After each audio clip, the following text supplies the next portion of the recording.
कई बार ना the actual शादी के फंक्शन से ज़्यादा एक्साइटिंग होता है जब आप शादी की एनिवर्सरी के फंक्शंस करते हैं, स्पेशली वो जो 25 साल की शादी के एनिवर्सरी वाले फंक्शंस होते हैं ना, जस्ट पूछिए ही नहीं। तो बस ऐसी ही फील आ रही है अनुपमा के घर में, और यहाँ पर भैया म्यूजिकल चेयर्स का खेल खेला जा रहा है। समहाउ ये खेल ना जच नहीं रहा, क्योंकि ये जो कुर्सी पर कब्जा करने वाला खेल है ना, स्पेशली जब आपके सर पर काव्या नाम का खतरा मंडरा रहा हो, ठीक नहीं है।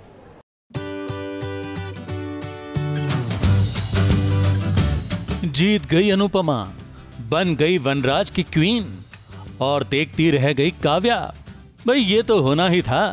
अनुपमा भले सीधी सादी है, घरेलू है, अनपढ़ है, मगर समझदारी में वो सबसे आगे है, और यही समझदारी उसकी जीत का कारण बनी है। दरअसल अनुपमा के घर बच्चों ने अनुपमा और वनराज की होने वाली दूसरी शादी से पहले म्यूजिकल चेयर का कार्यक्रम रखा था, जिसमें घर के हर सदस्यों ने हिस्सा लिया।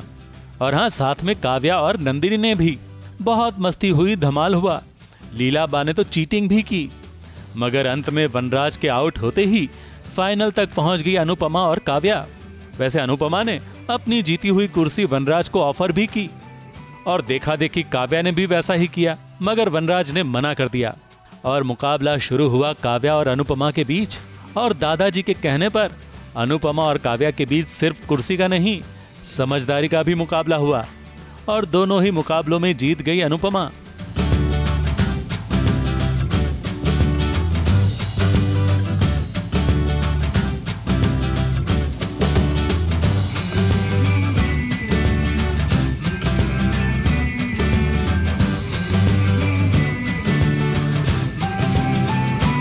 और झट से उसका बेटा लेकर आया क्वीन का ताज, जो वनराज ने खुद अपने हाथों से अनुपमा को पहनाया और उसे अपनी क्वीन घोषित कर दिया।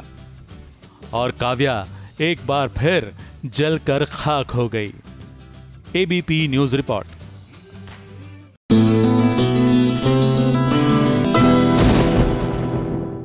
देखिए, एक चीज होती है सिलेक्टिव मेमोरी, जब आप वही चीज याद रखते हैं जो आप याद रखना चाहते हैं, और एक चीज होती है सिलेक्टिव मेमोरी का वापस आना, यानी याददाश्त जो पहले ही जा चुकी है वो अपनी मर्जी से आती है और अपनी मर्जी से चली जाती है, जैसे कि मनीष जी के साथ हुआ। यानी कि ये रिश्ता क्या कहलाता है में कार्तिक के पापा। जी हाँ, जितनी स्पीड से इनकी याददाश्त वापस आई थी, उतनी ही स्पीड से लौट गई ये खुशखबरी सुन के कि वो दादा बन गए हैं।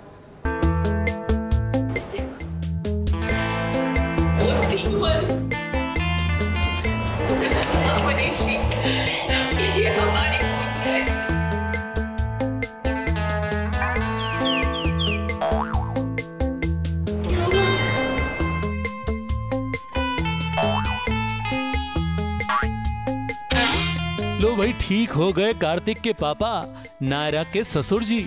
जी हाँ, मनीष जी अब बिल्कुल ठीक हो गए हैं, सबको पहचानने भी लगे हैं, और ये देखकर घर वाले सारे एक एक करके इमोशनल भी हो रहे हैं। मगर ये क्या, एक ही पल में वो फिर से उसी मोड में चले गए, सिर पकड़कर बैठ गए, और डॉक्टर आए और पूछने लगे कि भाई तुम लोग ने ऐसा क्या बताया इन्हें कि होश में आते ही वो फिर ढेर हो गए। क्या कोई शॉकिंग न्यूज तो नहीं बताई?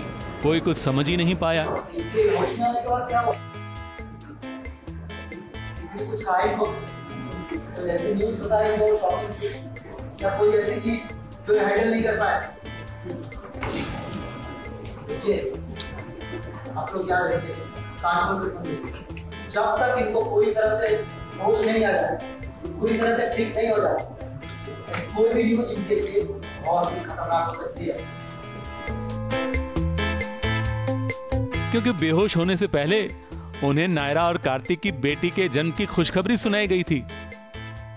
कोई शॉकिंग न्यूज तो उन्हें दिया ही नहीं था। वैसे कुछ देर पहले यहाँ घर वालों की चिंता बहुत बढ़ गई थी। नायरा और कार्तिक के कमरे में कृष्णा और मनीष जी खेल खेल रहे थे, तब कुछ ऐसा हुआ था जिसके कारण मनीष जी को पैनिक अटैक आया था। डॉक्टर ने आकर मनीष जी को इंजेक्शन दिया और कुछ ही देर में ठीक होने की बात करके वो चले गए। जाना जरूरी है, बट आप लोग चिंता मत करिए, मैं वापसी में एक चक्कर लगाता हुआ जाऊँ, और मेरे ख्याल से तब तक इनको होश भी आ जाएगा। वहाँ कृष्णा ने आकर कहा कि शायद उससे कोई गलती हो गई है, तो कार्तिक की दादी ने आकर उसे खूब डांटा, यहाँ तक कि उसे तो घर से निकल जाने के लिए भी कह दिया। ये हमेशा का है तुम्हारा, एक शब्द नहीं सुनना हमें तुम्हारे मुंह से, चली जाओ यहाँ से, निकल जाओ।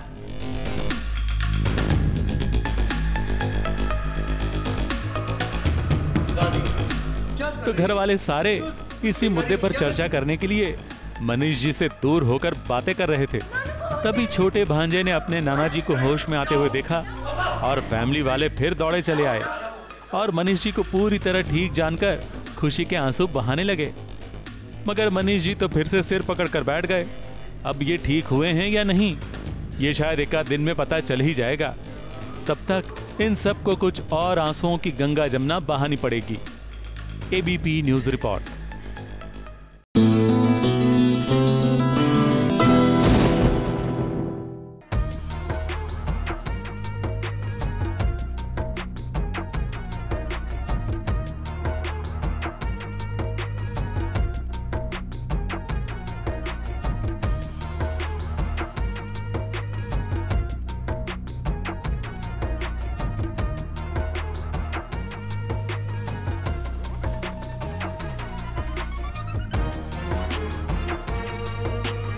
खूबसूरत सा सेट और यहाँ पर शूट करने का एक मज़ा बहुत ही अलग है।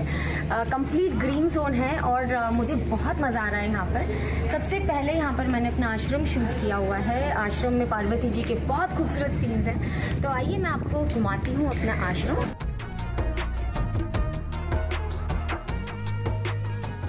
सबसे पहले हम आज देखेंगे आश्रम। अष्टविनायक का ट्रैक चल रहा है जहाँ पर गणपति जी का मयूरेश्वर के रूप में जन्म हुआ है। तो आइए मैं आपको लेकर चलती हूँ अपनी छोटी सी कुटिया में जहाँ पर मैं अभी आई हूँ। ये है हमारा आश्रम जहाँ पर अभी पार्वती जी रह रही हैं। बहुत सुंदर सा यहाँ पर इस तरह से काम किया गया है ताकि आश्रम का पूरा लुक और फील आए। ये मेरा खूबसूरत आश्रम है।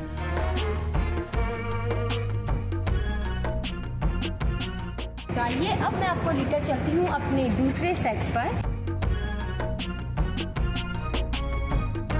तो ये है हमारा दूसरा सेट। जो अभी हमने देखा था वो आश्रम का एक्सटीरियर था। यहाँ पर हमने आश्रम का इंटीरियर बनाया हुआ है। देख सकते हैं यहाँ पर ये है आश्रम के अंदर। तो जो हम थे वहाँ पर जो हमने दरवाज़ा दिखाया था वो यहाँ पर आकर खुलता है और ये अंदर खूबसूरत इंटीरियर बनाया हुआ है जहाँ पर पार्वती जी सोती हैं।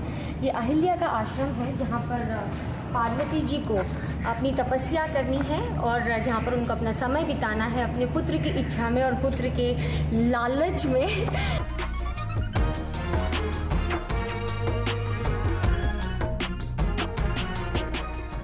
सबसे ज़्यादा जो मेरी फेवरेट है उसमें है ये नथनी और ये पहनने के बाद तो एक खूबसूरती अलग से आ जाती है। मैं आपको पहनकर बताना चाहूँगी।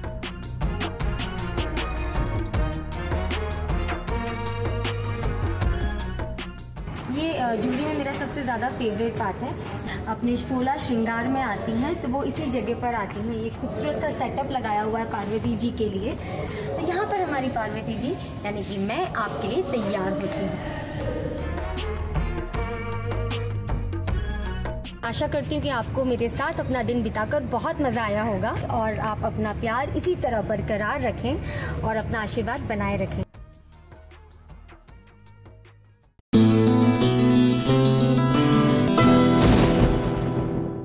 ये है एबीपी न्यूज़, आपको रखे आगे।